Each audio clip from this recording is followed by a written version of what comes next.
Good afternoon, everybody, and thank you for joining us on Module 4 of the Survey and Spatial Leadership Essentials Seminar Series. I hope you've all received the workbook that was attached to the link that I sent out to you this morning. As you all know, if you have any questions at all while our presenter Terry is doing his presentation today, please pop those questions into the Q&A box. And Terry will answer those either as we go through the session or at the end of the session. So, I'd now like to hand you over to Terry for his presentation. Great. Thank you, everybody. Hey, welcome. What I'd like to do is just give you a wee bit of background for those who are perhaps joining for the first time. But if you've been here before, you'll know sort of pretty much the routine that we're going to be following here today. So we want to keep it fairly engaging, fairly interactive. So if you've got any questions, please put them up in the chat. Very happy to answer them. What I'll do is that I will run through a little bit of what we've covered in the previous 3 sessions, and then we'll go into what we're going to cover in this session. Will probably be somewhere between 45 and 55 minutes. I think last session we were around about 55, 56 minutes. So the workbook that you've got is interactive. So use it as a toolkit. That's the whole key point of it. I would be suggesting, and as I've mentioned in the previous seminars, think about building your leadership as a leadership practice. Now, why I use the word practice is what you sit down and think about and work on. Here's an interesting example. Probably about 3 months ago, I decided to take up chess. Now, you might say, why are you taking up chess? I wanted something that was really going to challenge me intellectually, challenge my mind, those kind of things. And if you'd said to me, maybe, I don't know, a year ago, do you want to play chess? I'd go, seriously? Get out of here. No, I don't. But I've taken up chess, and what I've found is that it is fascinating in terms of strategy, intellectual challenge. And what I've done is I've set myself a goal of playing 5 games of chess a day against the computer. It's that practice. It's that I'm studying what I'm doing right and I'm studying what I'm doing wrong. So it's a practice. So if you want to become a leader, you need to practice leadership. You're not going to wake up one morning and become a leader. And it's that whole concept of nature or nurture. Are you born a leader, or do you grow up and learn to become a leader? I tend to favor the nurture, that you actually grow up and you learn about leadership to become a leader. Yes, there is a certain element of nature that in your upbringing you may have been encouraged, or the environment that you're in created some of your capabilities. But I think the great leaders are those who have actually built leadership practices. That's why I'm saying that the workbook is good to use it as an interactive workbook to help you build your leadership practice. Now, in the first seminar, you may remember I said that leadership is like, great leaders are like the best conductors of an orchestra. They reach out beyond the notes to reach the magic in the players. So they reach out beyond the notes to get the magic in the players. And the example I used was of the famous conductor Carlos Kleber, who would spend hours in rehearsals getting just bars of music correct,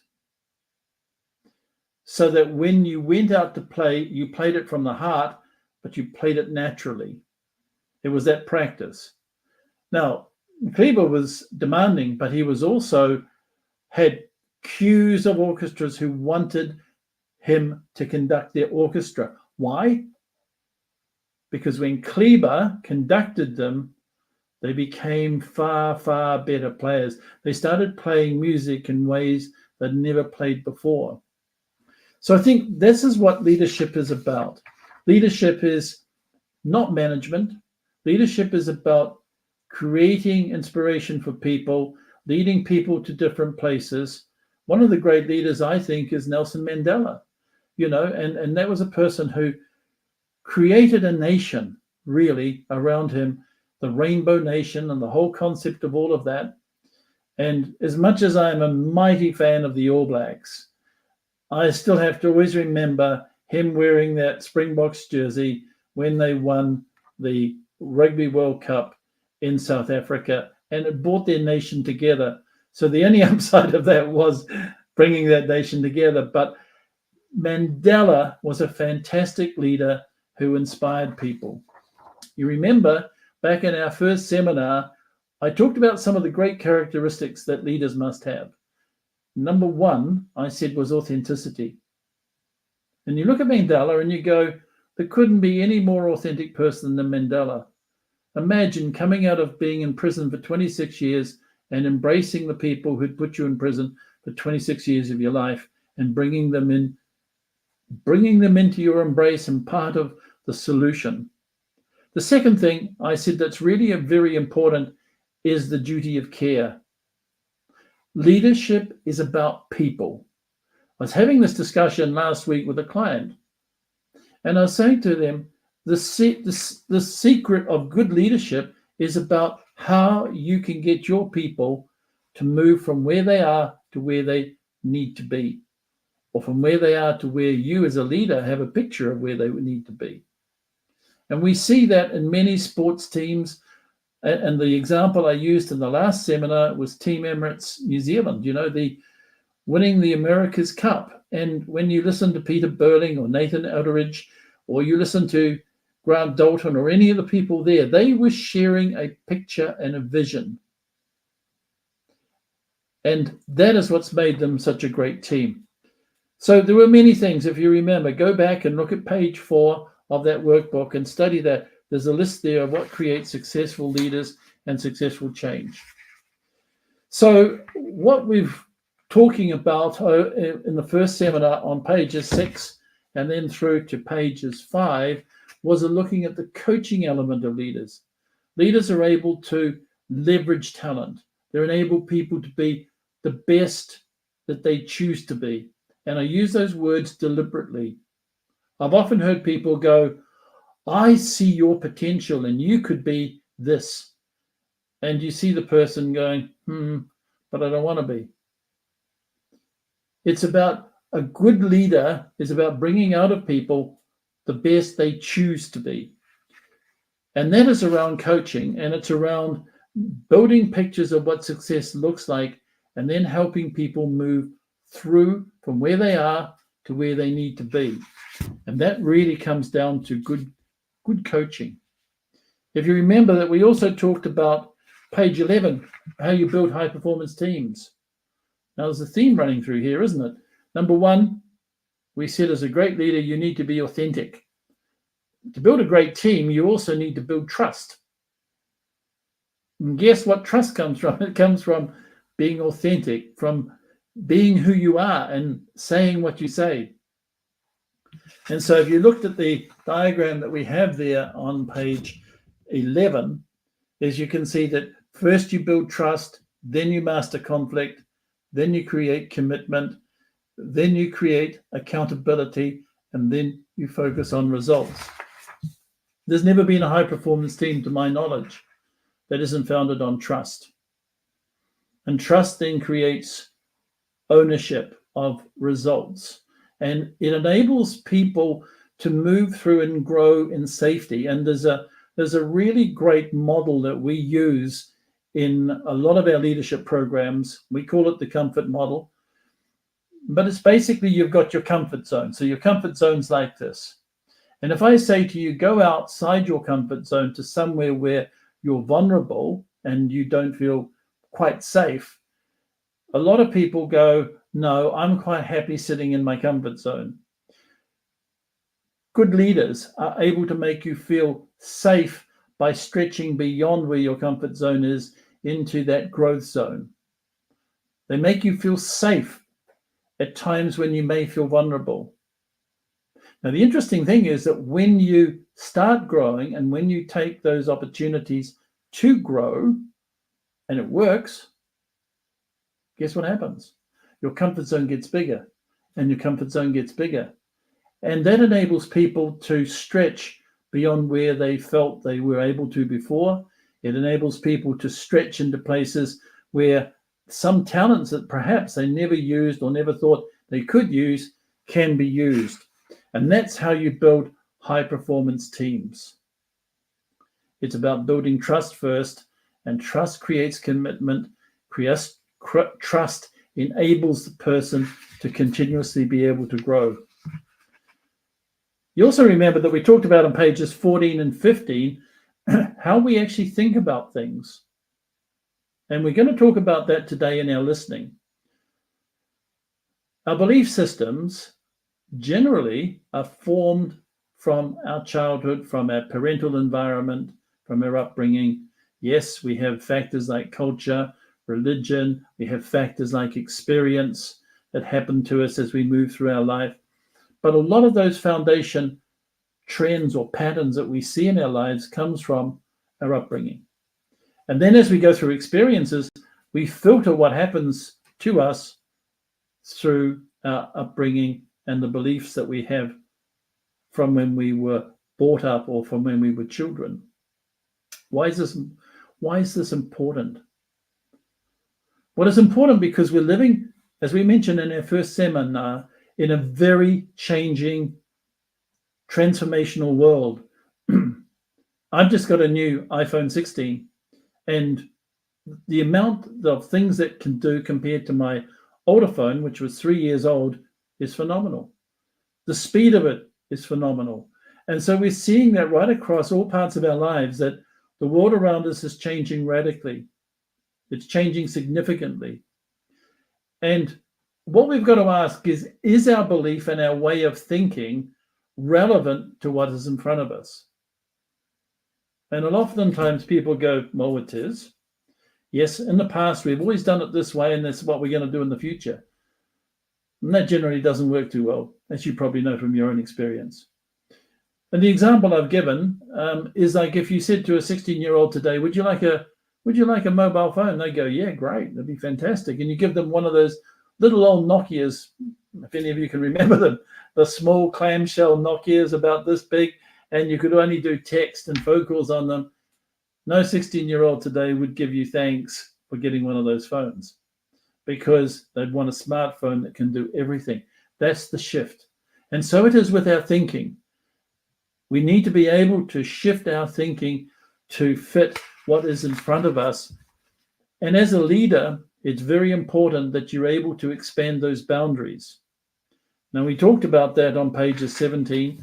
There's around changing boundaries and looking at the ways in which you need to reframe your thinking. Good leaders are constantly challenging themselves to reframe thinking.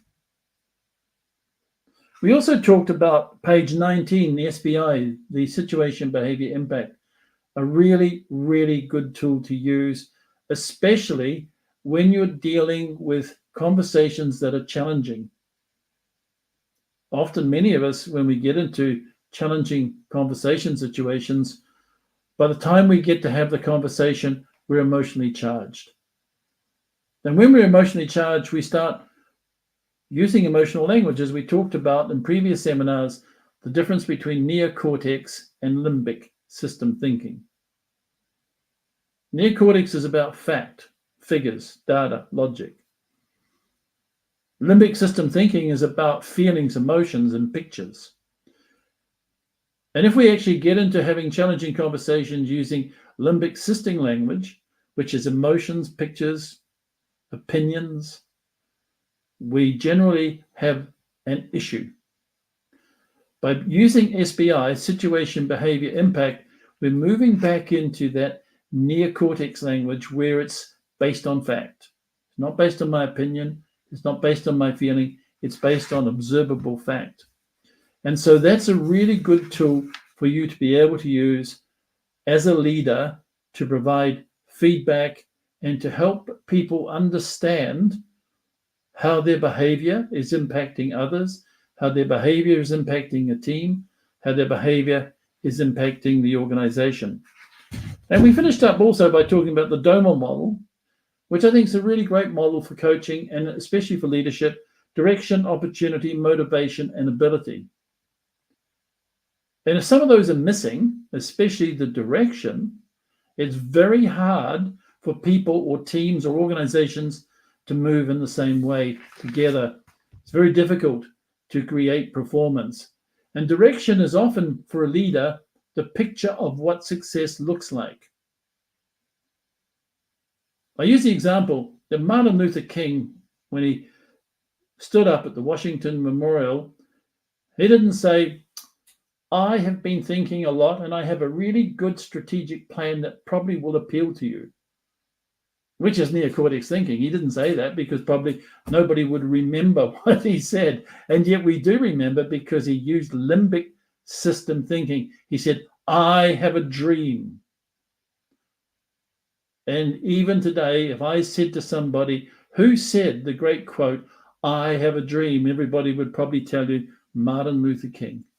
And then he went on to articulate that dream and what it meant. So let's look today at listening. What we want to do is look at listening. And this is a great one, isn't it? So we've got 5 levels of listening, and we'll see that on pages 27. Now, we all have default levels of listening.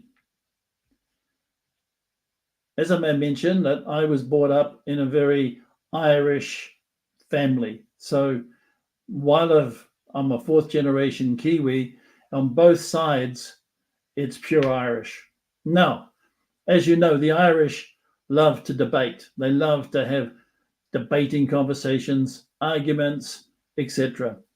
And my ex had come from Trinidad, and in Trinidad, they're very gentle people. And the first time my ex and I went down and she visited my parents, she said to me, why does your brother dislike you so much? And I went, what do you mean? He said, well, you're talking about Auckland playing Canterbury in rugby, and they're Cantabrians.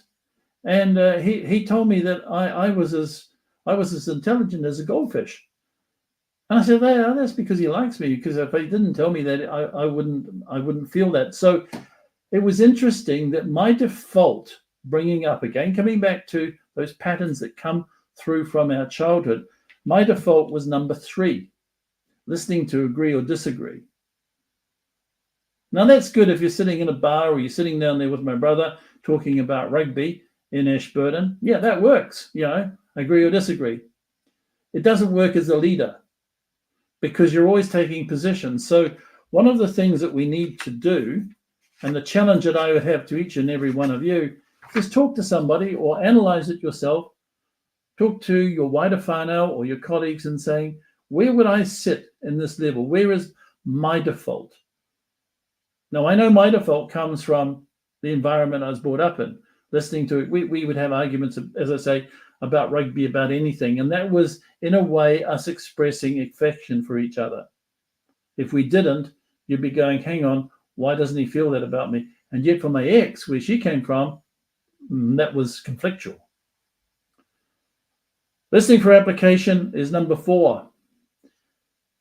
And number 5 is listening for understanding. And that is really where we want to get to with active listening. Active listening is to try and understand not only what you're saying, but what you mean, and also what may lie behind what you're saying. Now, how do I get there? And we'll come to that in a moment around questions, open-ended questions. Now, no listening to tell my story, which is 1 and 2. We see a lot of that, I always joke that my father, he used to have a hearing aid, and when my mum was talking, he'd turn the hearing aid off. So he was at level 1. He was in the no listening category. Not a recommended place if you're in a relationship to be. No listening. Don't try it. Doesn't work. A lot of people listening to tell my story. They can't wait for you to stop talking, then they tell your story, and after a while, you switch off. Listening to agree or disagree, which is the one I gave example on, is both good and bad. It has its positives and its negatives. The secret to these levels of listening is to know where your default is and where you need to move to, because you can move up and down. If you're not conscious of it, you're going to stay at the level that's your default. So if I wasn't conscious of it, I would be listening to agree or disagree.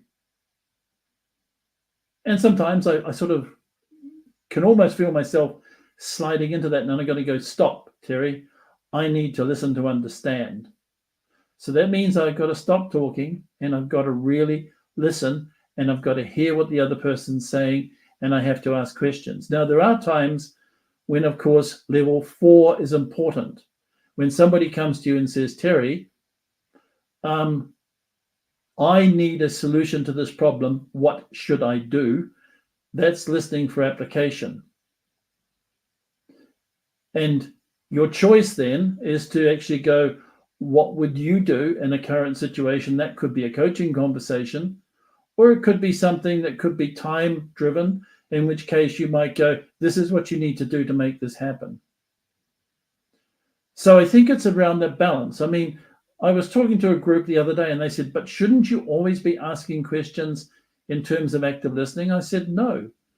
Like if somebody came to you and said, the building is on fire, you're not going to say, that's interesting. What do you think we should do since the building's on fire? What do you think we should do? You're actually not going to do, you're going to be listening for application. You're going to go, really? Where's the fire? The fire's over there. Let's do these things. So that's listening for application. But in non-urgent situations or non-situations where the person is open to learning, ask questions that enable you to listen to understand. Because often what people are saying is not what people feel, and it's not often what people mean. So let's look at page 28. Page 28 is a tool that's part of active listening, which is called reflective listening. Now, a lot of people, when they do reflective listening, they like to summarize what you've said and give it back to you as a summary. Like, in other words, if I said, I'm feeling really upset about the fact that this happened to me because of these reasons, and you summarized and said, so you're feeling upset. And I'm going, well, yeah, but what's happening in my mind? I'm going, but you haven't heard why. Reflective listening is saying, what you're telling me is you're upset about this because of these 3 reasons. And I go, yeah, that's exactly right. That's what I'm upset about. That's reflective listening. So if you are using reflective listening, guess what it does?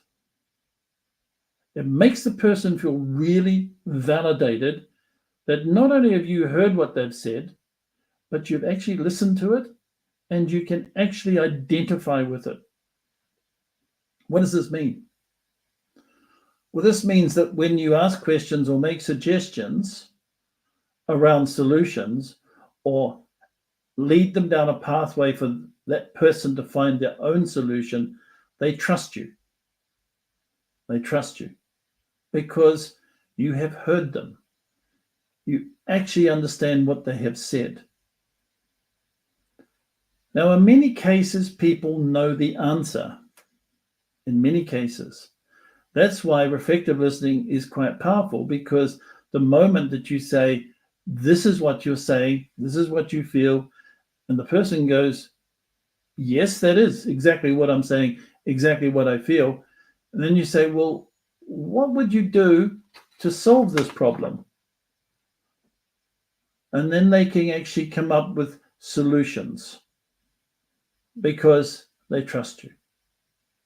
And occasionally you're going to get a person that says to you, I have no idea. That's why I'm talking to you. And then you need to make a decision as a coach and as a leader. Do you keep asking questions or do you actually move to level 4, which is listening for application? So part of that is around you building trust by listening to what the person is saying, listening to what they mean, and listening to what is behind often what they're saying. So let me give you a simple example. Let's imagine you said to a lot of people in New Zealand, if you say to them, it's a cultural thing, I think, they could be upset and you say, how are you feeling? They go, I'm fine. I'm fine. And if you did reflective listening and said, so you're telling me you're fine. And they went, yeah. No, we've gone nowhere, because you know very well in New Zealand, colloquialism, fine, means it's a non-answer. It's a non-answer. So again, if you were a good leader and a good coach, what you'd be saying, so what you're telling me is you're fine, but what does fine really mean for you? And then they might go, oh, well, and then they'll start talking about the things that may be challenging them, or maybe worrying them, or maybe causing issues that will make it difficult for them to move forward or to come up with solutions.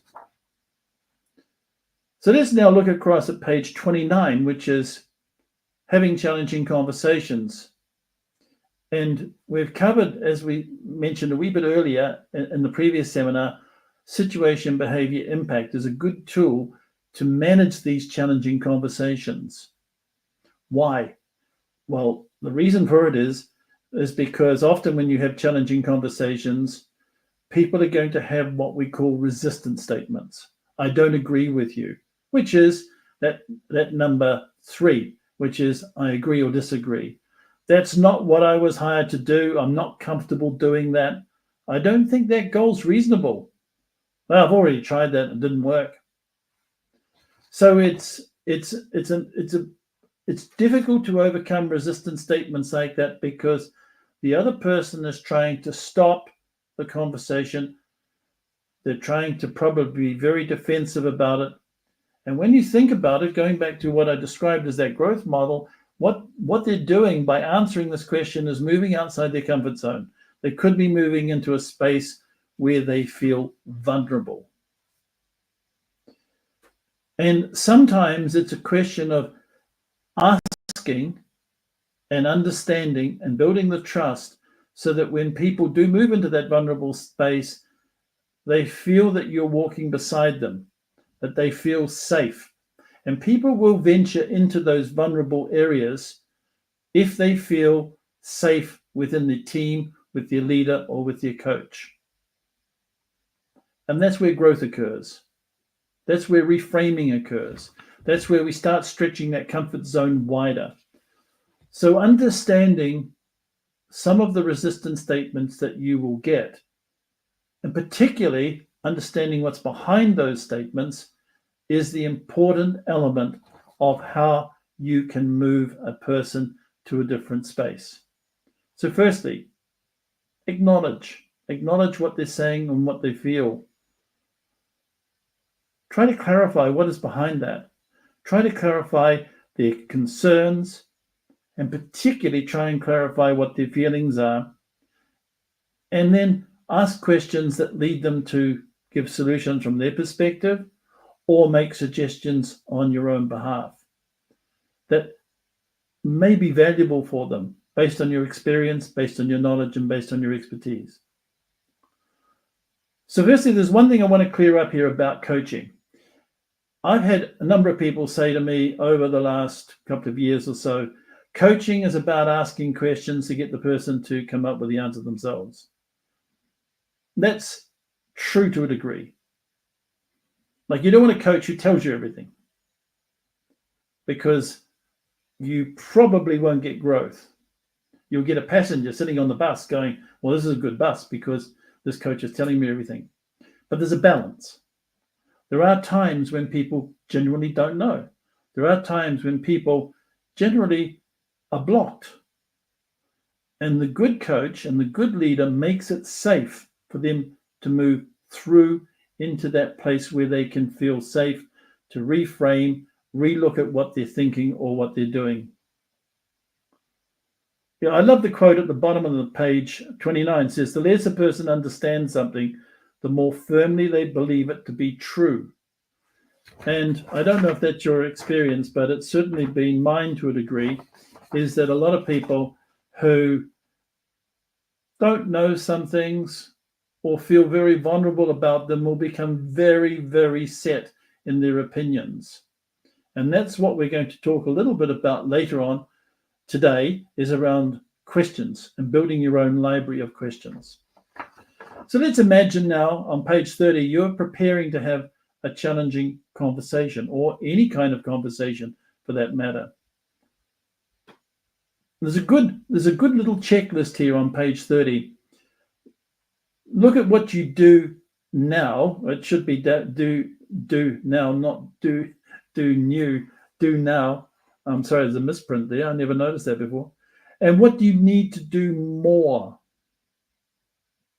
So go down there and look at that. What problem or constraint do I need to address? What will I say in my opening statement? What would be an ideal outcome? So it's examining what you do and how you do it. And then ask yourself the question is, if I have an opening statement, what will be the impact of that statement on the person who's hearing it? If I was that person, what would the reaction be? And then go back and use the SBI model. The SBI is situation, behavior, impact, because it's taking a lot of the feelings and emotions out of it by saying the situation was this, the behavior I observed was this, and the impact on the team or on me or on the organization has been this.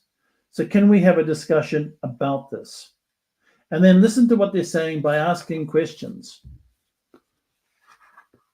Try and reframe your conversations into a way where you're listening to what they're saying, but going behind the question or going behind the statement that they're making to ask other questions that will help you get a better understanding of what it is they actually feel or are saying. Now, often people are not sure themselves. And so some of these questions are useful in helping lead them through to where they need to go to. So key to this is about preparation, which it goes back to what I talked about at the beginning. It's about building your leadership practice. It's practice. You can't wing these things. If you do, you'll probably be successful once or twice, but you'll have a number of times where you're not successful.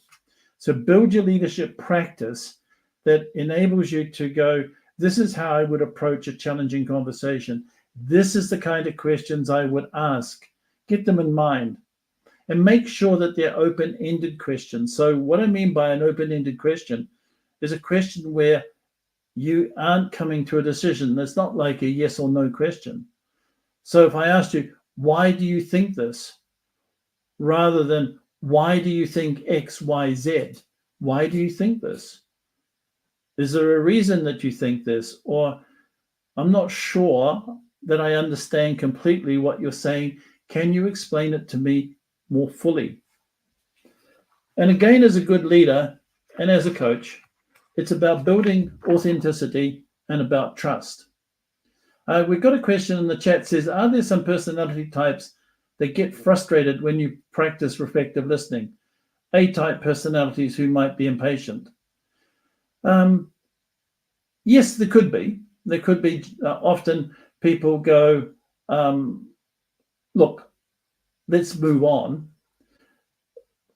But the interesting thing that I have found in my experience, and I can only answer from that perspective, is that people generally like to be listened to, even A-type impatient people. Because if you're saying to an A-type impatient person, okay, I really get what you're saying, but is this what you're actually saying? And they're going to go, yeah, that's what I'm saying. And you need to build your questions around this. You're not going to keep asking lots and lots of open-ended questions to a person who wants to move on. But it really depends on whether that person understands why they feel what they feel. So like if I had an A-type person who was impatient to move on and I didn't feel they understood what we were talking about, I would actually say that. I would say, look, I know that you want to move on, but I'm not sure that you quite understand what we're talking about. Do you mind spending a bit of time? Let's exploring this. And generally speaking, the person will want to then correct you and explain it in more detail.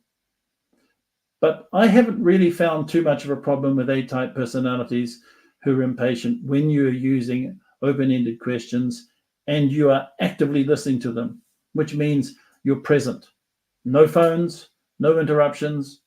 You're present, you're engaging with them, and you're listening to them. Because as humans, guess what? We all love to be listened to. So thank you for the question. Good question. If there's any more of them, please pop them up. So page 31 is about reframing conversations. And I think this comes back to touching on the question that came up in the chat a minute ago. Don't multitask, don't preach. Use open-ended questions. Go with the flow, but be prepared. I'm sure that we've all sat in highly structured questions, situations that have been annoying to us. So that probably touches a little bit on your A-type personality, is go with the flow, but be prepared. Know what the outcome is that you want to get to. But if the person says, look, I think we should move on. You've asked this question. I'm quite clear about it. And you go, okay, well, let's move on. Or you may actually want to come back and loop back into it a wee bit later on. Go with the flow. Because the big thing, I think, is around the authenticity and building trust. And therefore, a person needs to feel that you're listening to them and that you understand where they're coming from. If you do not know, say that you do not know.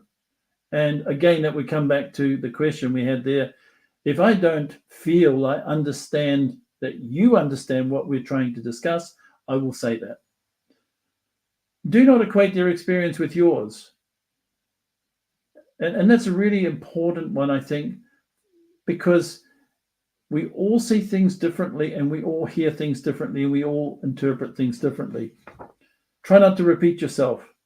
Stay out of the weeds. SBI and the coaching models we've talked about, such as Grow and Doma, but SBI is a really good one to keep you out of the weeds because people get diverted.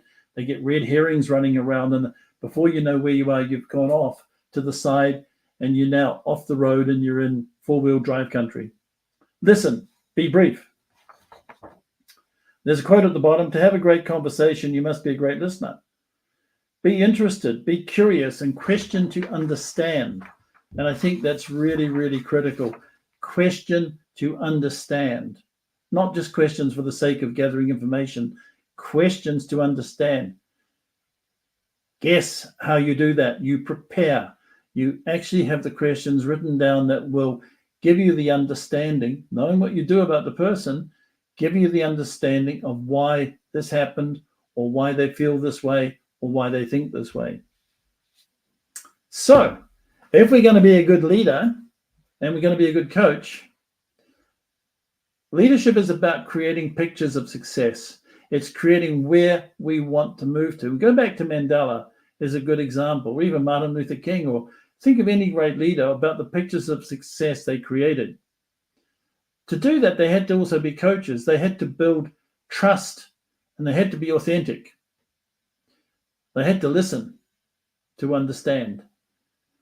So I would suggest as you're building yourself a leadership practice, build yourself a toolbox of questions that you like to use. Now, not all the questions that we have in the workbook will be suitable for you.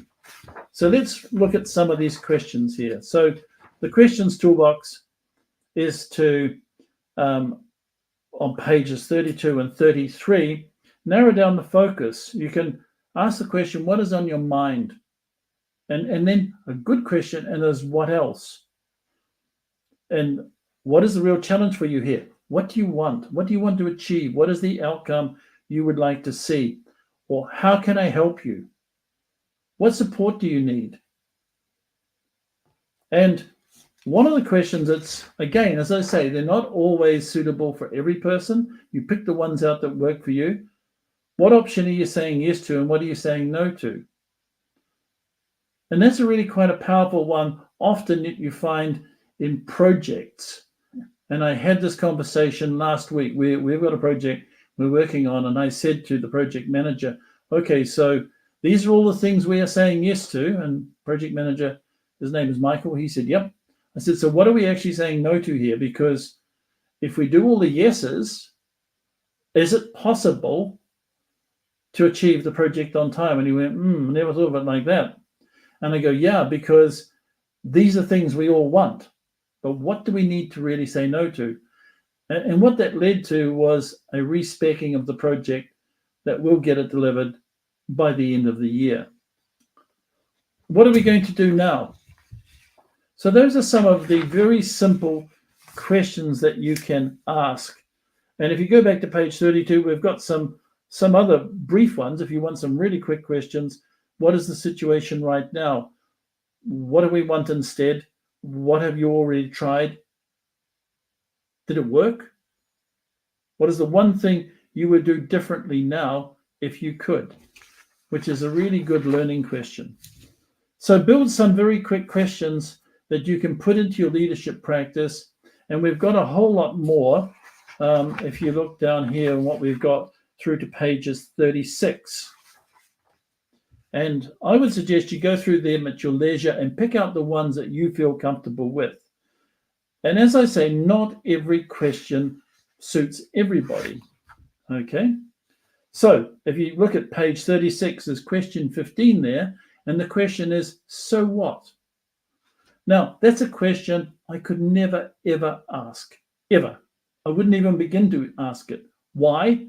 My personality is not the type of personality that could ask a so what question. It would sound wrong if I said, okay, and that's good. So what? I would sound like I was being judgmental.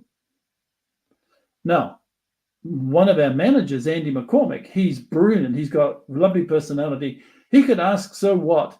And it would come across as a really supportive, engaging, real supportive coaching question. So work out the questions that you feel comfortable asking and those questions that you don't. And you may have your own questions that you would want to include in your leadership practice. Why are these important? Well, they're important because when you're doing the preparation, you can look at these questions and say, will these questions help me get to where I need to get to with this person? And what kind of conversation do I want to have? So like, we've all met people who tell us what the problem is. So one of the questions you could ask, I understand what you're saying. And then I have a reflective listening by saying, so you're telling me this and this and this, and they go, yes. And then the question you could ask is, so what's standing in your way of you being able to achieve this? Open-ended question, challenging question. And they go, and I've had this question, I've asked this question, and I've had a person actually say to me, nothing. And you go, okay, that's great. What can I do to support you then in making that possible? And what you've done in that kind of questioning scenario is that you've got that person to challenge themselves in a very safe environment. And when they say nothing, it's not an admission of failure or anything like that. It's just a realization. That's what it is. It's a realization. And then by saying to them, what can I do to support you in achieving what you need to do? They will tell you. Most oftentimes they will say nothing, but they feel that they have permission. They feel that they're safe. They've moved again from that circle of comfort into a space where they could have been vulnerable, but they felt safe doing so with you.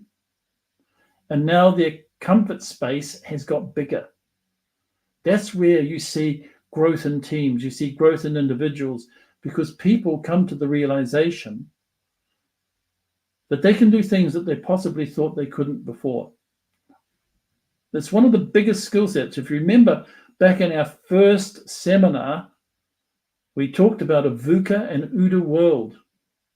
And in a changing world that we're in, successful leaders, successful people will be very good at reframing. They will be very good at challenging and asking those questions of what's standing in my way. And often, when people give you that answer, they will find that there's nothing standing in their way except what they possibly thought was a block, which in reality perhaps wasn't. But it's making it safe for them to come to that realization themselves. So let's look at something that I think is really important. And it's something we talk about glibly on page 37, self-motivation. Now, if I had $1 for every person who tells me they're self-motivated, I would be lying on my yacht somewhere hot and sunny. Because a lot of people say, yeah, I'm really self-motivated. Self-motivation actually means you have to commit to doing things. And to commit to doing things, there's the whole concept, which I've mentioned briefly, around deliberative practice. It's around breaking down what you do into smaller elements and getting those pieces right to put them together to achieve something that's bigger than those individual pieces. In deliberative practice, it's a technique called slicing the salami. So motivation is around finding something, firstly, I think, that you're very passionate about, something that is important for you in the longer term. And as a leader, it's important to be able to tap into that for the people in your team or for the people in your organization that you're leading. And that's about creating a picture of what success looks like. It's very important that you're able to translate that then into what reality is. I may have mentioned, but I took over a team a number of years ago in Wellington. And this team had a lot of problems. The organization had a lot of problems. So to cut a very long story short, we managed to address many of these problems, which were cultural and values driven. And after about 3 months, we decided that we were going to actually create a vision of success for the organization. So we got all the senior leadership team around a table, and we talked about what this vision would be. And we came up with all the normal ones that everybody comes up with. We will be the greatest customer service, and we will blah, blah, blah. And as you can probably tell, talking to me or listening to me here on these seminars, I'm probably not the most patient person in the whole universe. I'm very patient, but not the most patient person in the whole universe. And so after about 2 or 3 hours of this, I said, well, this is a waste of time, right? We're saying stuff that everybody can say. It needs to be something that resonates with us. And they all looked at me as to say, well, what do you mean? And I went, for example, what we are going to set as our vision should create an environment that helps transform people so much that one day they write a book about us. And I always remember Paul Barton said, that's the vision. I mean, what's the vision? He goes, one day they'll write a book about us. And I mean, that's not, actually, it's not bad, isn't it? And that became our vision. And it was a picture. Imagine that. One day they'll write a book about us. And so everything that we did, we judged it by, was it good enough to go into the book? Every year we had a planning, and we gave the planning a name of a chapter in the book. Questions come up. How does the concept of I've changed my mind based on new information, as historically this may have been seen as a weakness? Also, what is the question I should ask, but haven't in a case where the person may have some information that you want?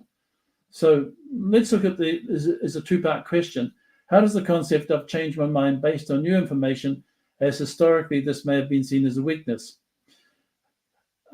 Yes, a lot of people perceive the fact that you've changed your mind as a weakness. I actually think it's a strength, because things change, information changes, and we are learning new things all the time.